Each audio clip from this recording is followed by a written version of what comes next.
Nah, guys, kembali lagi di channel Aprisitorus, di mana channel ini akan memberikan diri kamu suatu informasi baik dari pekerjaan, asmara, keuangan, serta kehidupan diri kamu secara general.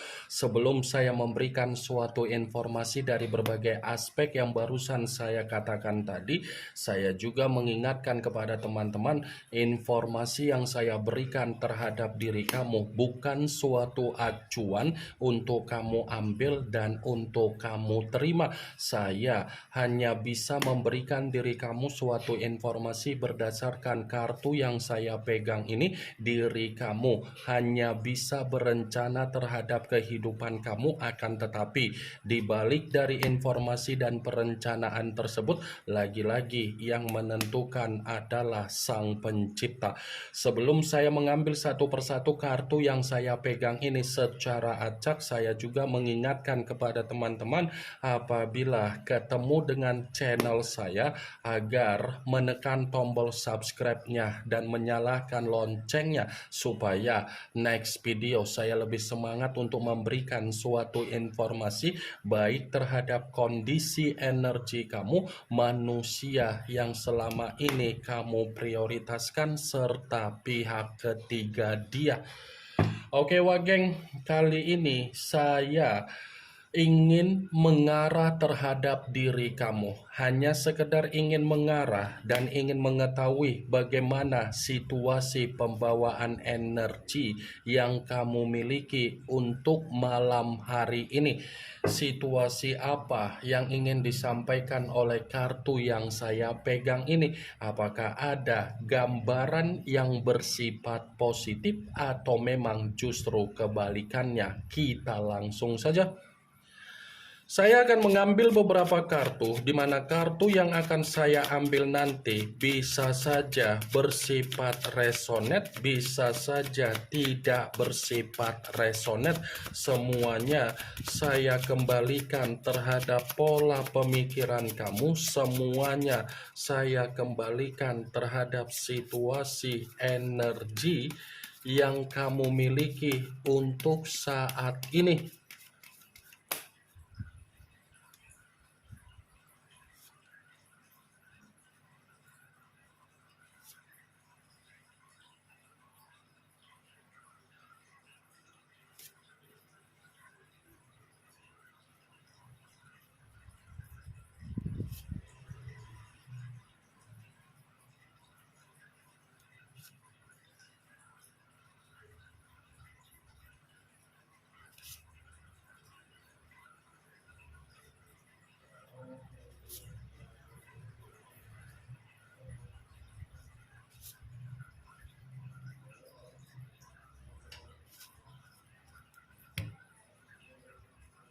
Nah, guys, di depan saya ini sudah ada beberapa kartu yang sudah saya ambil secara acak satu persatu dari tumpukan kartu yang saya pegang tadi. Apakah kartu yang ada di depan saya ini akan memberikan suatu gambaran yang bersifat positif atau memang justru kebalikannya? Kita langsung saja.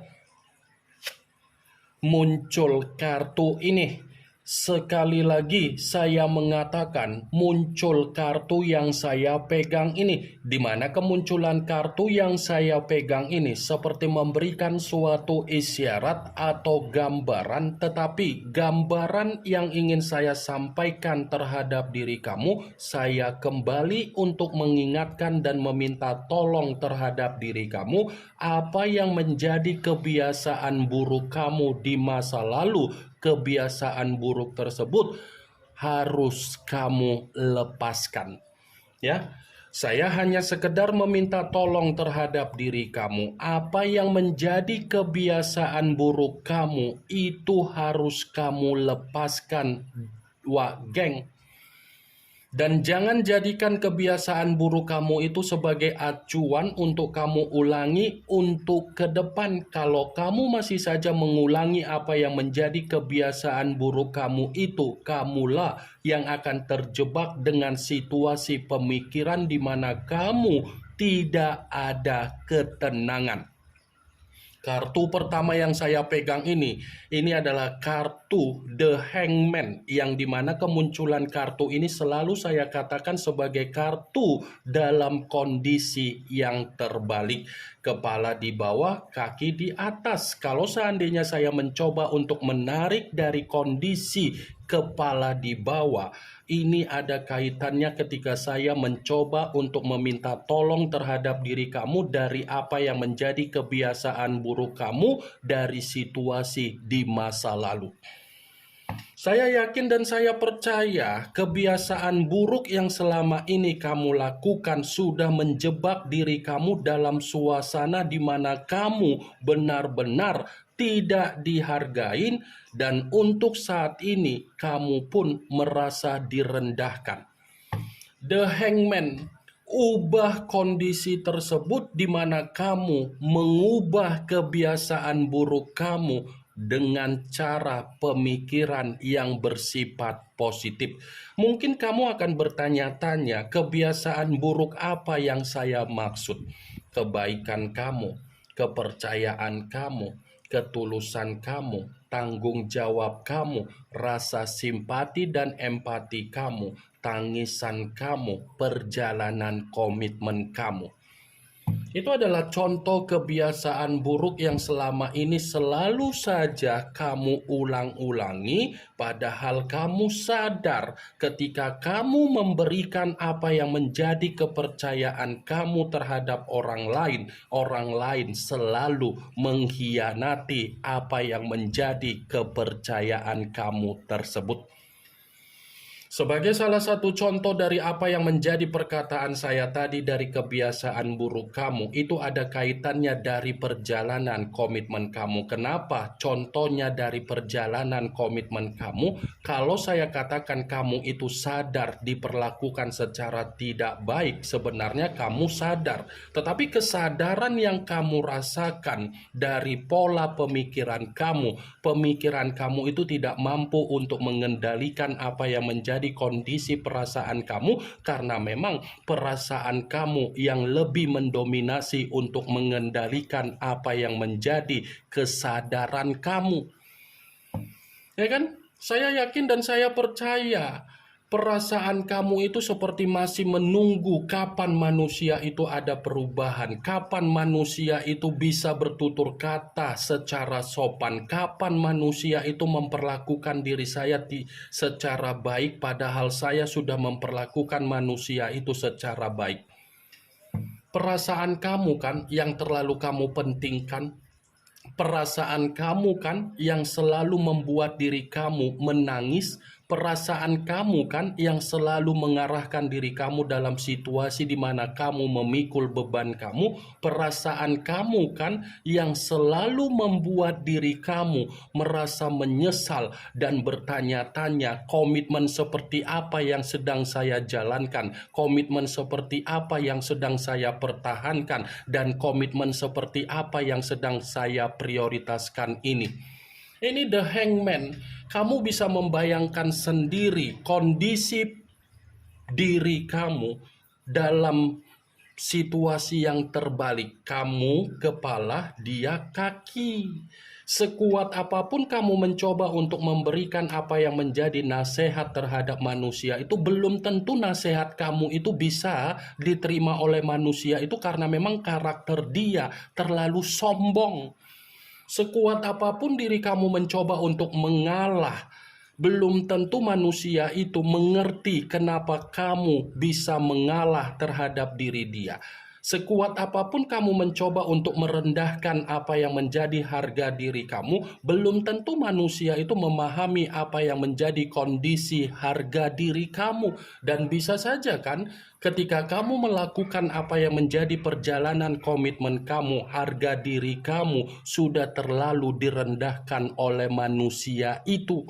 Dan bahkan bisa saja Ketika manusia itu memberikan komitmen terhadap diri kamu, komitmen yang dia berikan hanya sekedar formalitas, status, dan pondasi. Karena diri kamu terlalu banyak diabaikan, terlalu banyak diasingkan, dan terlalu banyak ditinggalkan. Kalaupun dia berkomunikasi terhadap diri kamu, komunikasi yang dia berikan mungkin hanya sebatas apa yang menjadi keuntungan dia.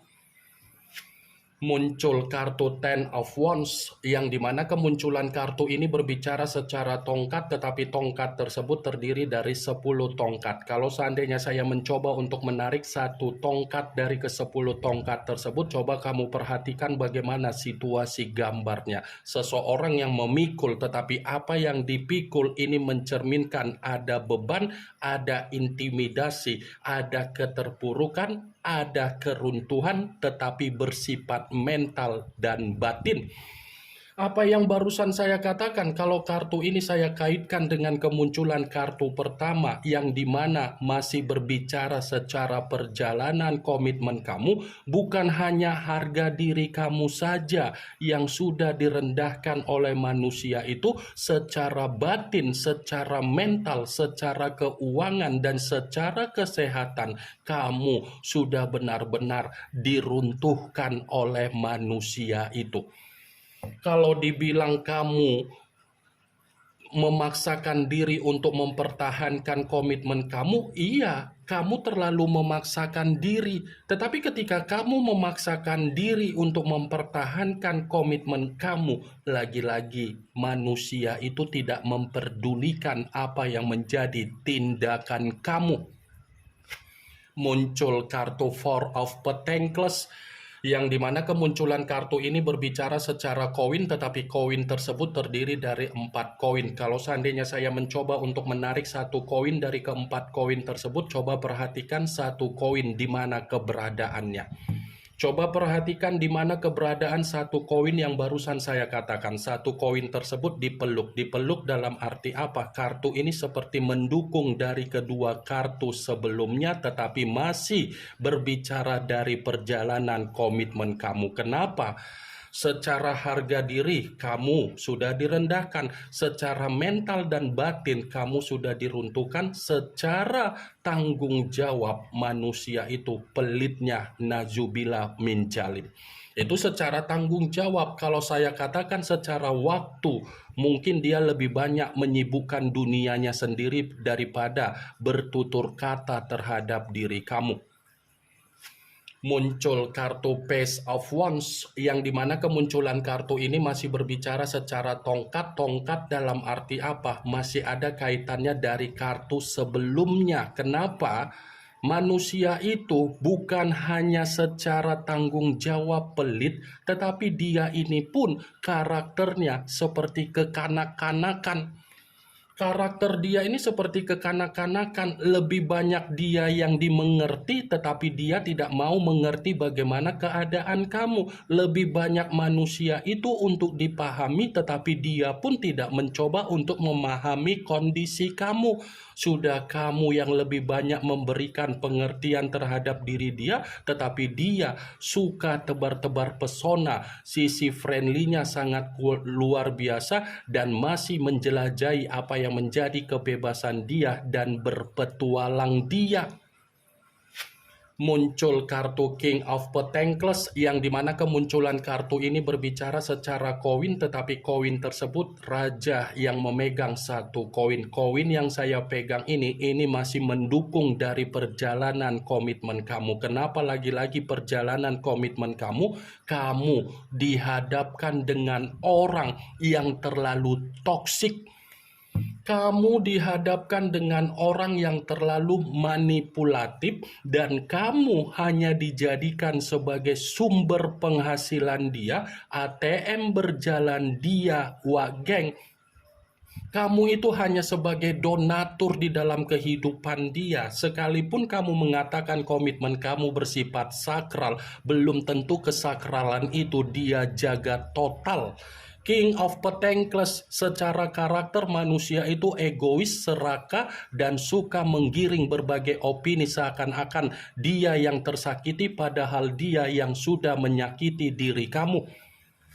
muncul kartu The Fool, yang dimana kemunculan kartu ini selalu saya katakan sebagai kartu yang berbicara banyak arti, tetapi saya mencoba untuk menarik dari kata kebodohan. Kebodohan dalam arti apa? Masih ada kaitannya dari perjalanan komitmen kamu, tetapi versinya manusia itu hanya menjadikan diri kamu sebagai jembatan untuk memperoleh apa yang menjadi kemurnian di dalam kehidupan dia, keuntungan dia, sadar atau tidak sadar.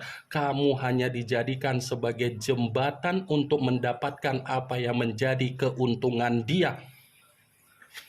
Muncul kartu The Temperance, yang dimana kemunculan kartu ini mengarah terhadap unsur api tetapi berlambangkan 3 zodiak, Aries, Leo, dan Sagittarius. Kalau seandainya saya mencoba untuk mengesampingkan ketiga zodiak yang barusan saya katakan tadi, saya yakin dan saya percaya untuk malam hari ini kebencian yang tersimpan di dalam pemikiran kamu belum tentu bisa membuat diri kamu memaafkan manusia itu.